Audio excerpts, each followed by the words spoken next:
Hidup itu apa? Hidup itu adalah cari sebanyak mungkin supaya hidup itu tidak tergantung pada banyak hal. Jika misalnya cara berpikir orang-orang modern itu sebenarnya banyak orang-orang ilmuwan yang nggak ngagumi Amerika.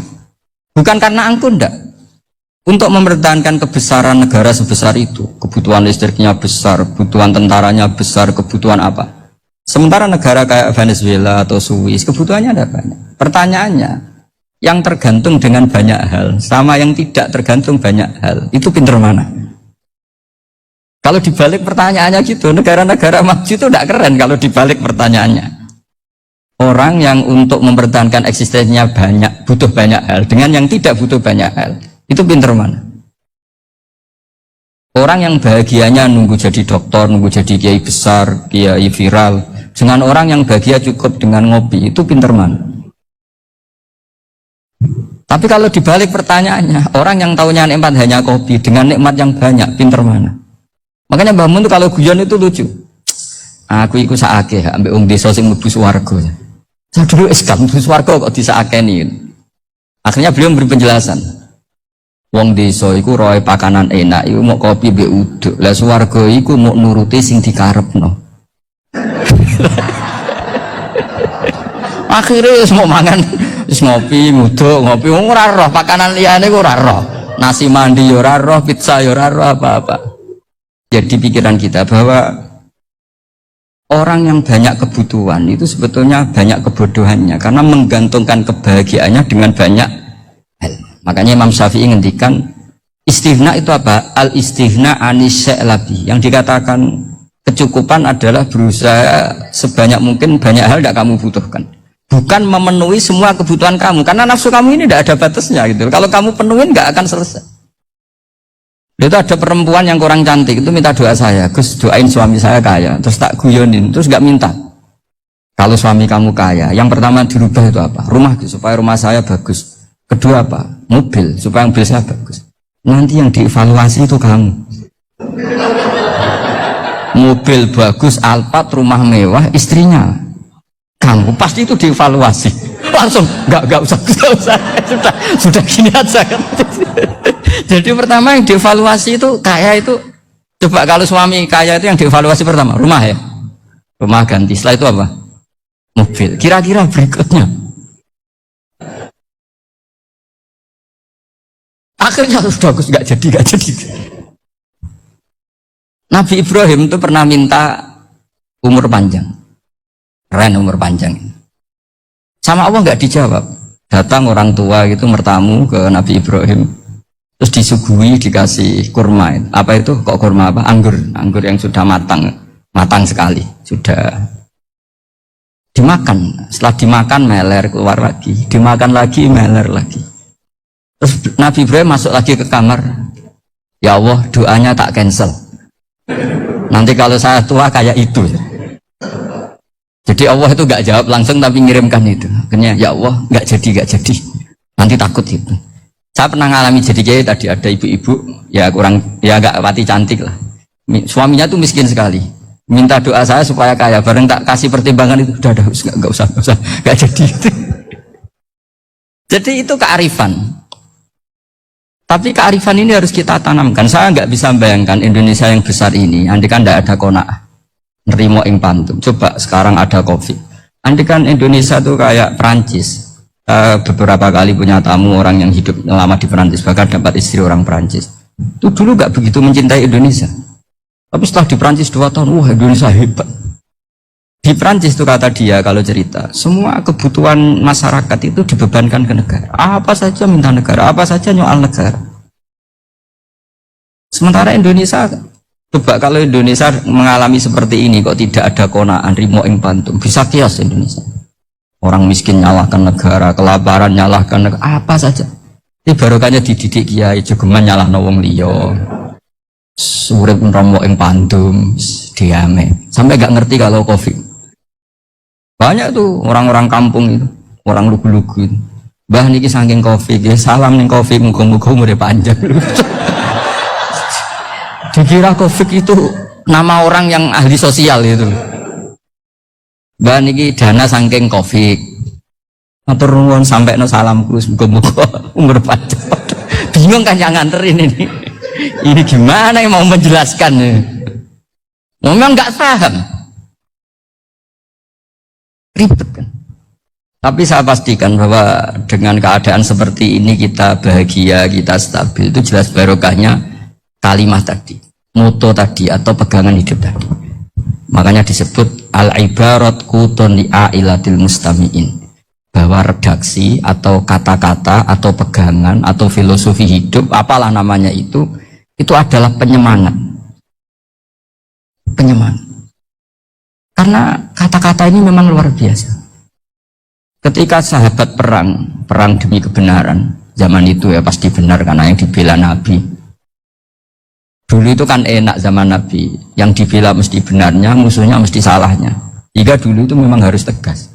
Kalau sekarang mau tegas gimana? Yang kamu bela tidak mesti benar, musuhnya tidak mesti salah. Ribet kan kalau misalnya saya tukaran sama Pak Rektor, kamu mau bela mana kan bingung. Saya tidak mesti benar, saya tidak Nabi. Pak Rektor apalagi tidak mesti benar lagi kan? Ribet kan? Jadi kalau kita mau perang sekarang itu mau pede gimana? Enggak. Makanya banyak ulama sekarang tuh mau tegas tuh enggak berani karena ya banyak hal yang abu-abu lah wilayahnya, misalnya pilihan presiden atau pilihan bupati, pilihan menteri. Kamu mati-matian bela itu.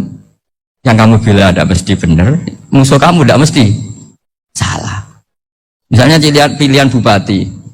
Wah ini kabupaten ini baik kalau bupatinya ini, yang satu bilang ini, terus tim suksesnya kamu tanya, kamu yakin? Ya enggak juga. Lah kenapa semangat? Kan sama botohnya, paling alasannya ya itu aja, bukan yang lain. Beda dengan zaman Nabi, Nabinya mesti benar, Abu Jahalnya mesti salah, kan enak aturan mainnya jelas. Singkat cerita dalam perang itu banyak sahabat yang ngalami luka, ngalami apa gitu. Kemudian curhat ke Nabi, ya Nabi gara-gara derekkan jenengan, ngikuti jenengan, saya harus ngalami seperti ini. Ngiranya orang itu diapresiasi sama Allah keluarnya. Ternyata sama Allah nggak diapresiasi. Malah diturunkan ayat intakunu ta'lamuna fa innahum ya'lamuna kama ta'lamun wa tarjuna minallah malah yarjun. Kalau kamu sakit karena perang, orang-orang kafir itu ya sakit. Itu saja berani padahal demi kekafiran. Wa tarjuna minallah malah yarjun. Padahal kamu punya nilai lebih yaitu berharap kepada Allah yang mereka tidak punya. Saya jadi kiai itu ya kadang mangkel. Karena yang benci ya benci, yang seneng itu ngel-ngel loh kayak Pak Bejo. Jadi semuanya ribet. Nah ya, yang benci ya ganggu, yang seneng ya ganggu, tambah nemen. Seribet. Tapi kalau sudah ingat bandar narkoba, mereka berhadapan dengan polisi, kadang ditembak karena kesalahannya terlalu fatal. Antar persaingan mereka juga bisa tembak-tembakan karena merebut pasar narkoba. Itu saja mereka berani. Kok kita yang jadi kiai kadang dicium tangannya, dihormati gak berani, hanya takut apa ya, musibah-musibah kecil lah, atau problem-problem kecil. Nah iya, kalau kita bandingannya gitu. Kalau kamu mau tahajud kedinginan, itu masih nanti dihisap Allah itu gitu. Maling ayam itu keluar malam-malam, hanya dapat ayam. Itu gak takut dingin. Ya gak takut digebuki masa. Kamu mau tahajud saja takut dingin. Makanya nanti hisapnya orang soleh itu nanti dijajarkan orang dolim, terus diperbandingkan. Wah itu habis kamu kalau itu. Jadi misalnya Unisula mau rapat, tapi ini malam, kalau malam dingin nanti sama masuk angin. Wah anak-anak pang di perapatan aja berani kamu. Kalau sudah perbandingannya gitu tuh ribet kita nanti. Makanya itu kalimat itu moto atau filosofi hidup. Sehingga diulang lagi nasihat itu. Iyam saskum korhun faqad masal qoma korhum mislu.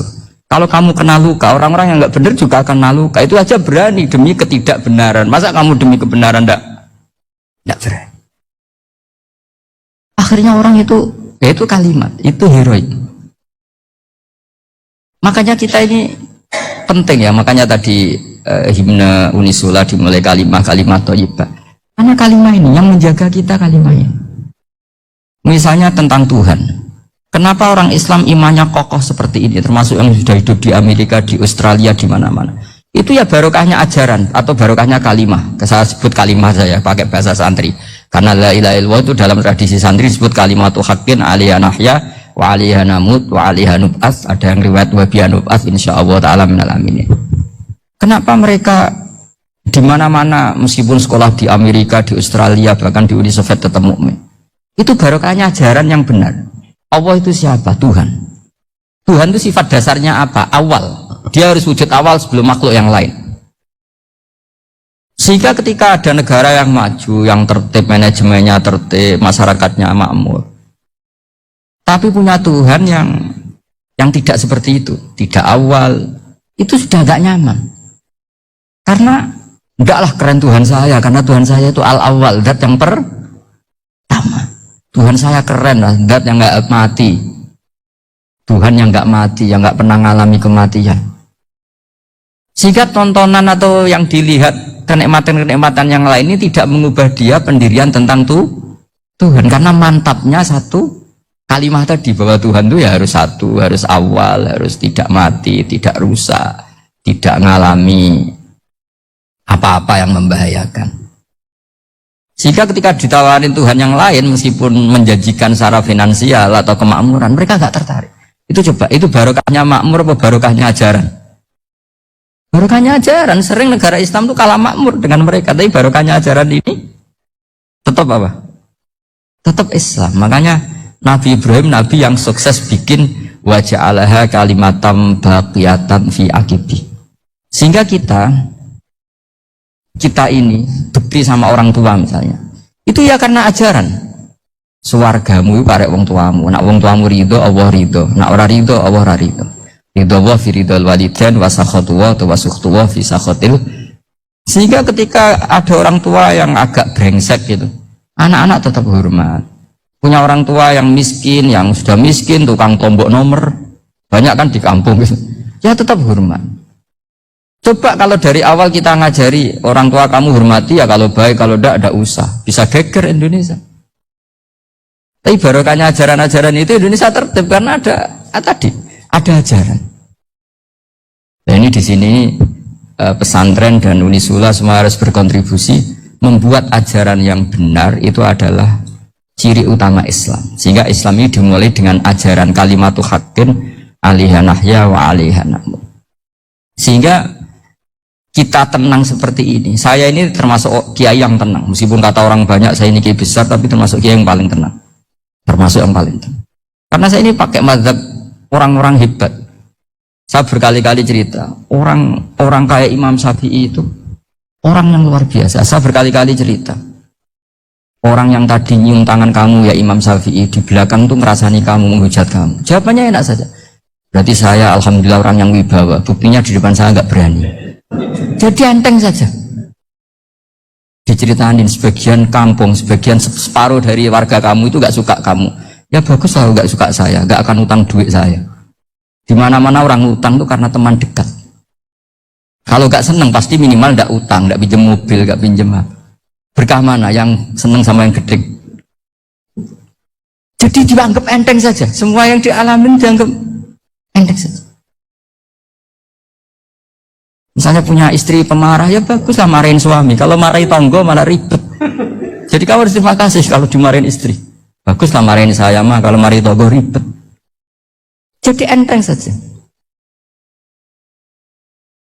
Tapi kita sekarang tuh karena nafsu ya, sehingga menghadapi hidupnya ribet. Ulama dulu kalau mau mati itu senengnya bukan main.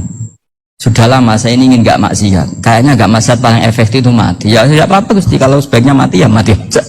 Enteng saja. Jadi melihat kematian itu akhir dari segala keburukan atau potensi keburukan. Apapun baik kita sekarang, suatu saat mungkin kita nggak baik. Yang bisa menghentikan ketidakbaikan atau potensi ketidakbaikan itu apa coba? Mati kan? Berarti mati itu mengerikan apa menyenangkan? Mesti kamu tidak berani menjawab. Meskipun secara ilmu kamu berani, tapi secara rasa nggak berani kan? Saya ulang lagi ya, yang bisa menghentikan keburukan atau potensi keburukan itu apa coba? Apa? Kematian. Berarti kematian itu menyenangkan atau menyusahkan? Apapun kamu tidak berani jawab karena kamu agak-agak duniawi itu kelihatannya. Tapi secara ilmu, kamu tahu kan kalau mati itu tidak buruk-buruk banget. Karena apa? Itu akhir dari segala keburukan. Sehingga Nabi ngajarkan kalimat itu begitu luar biasa.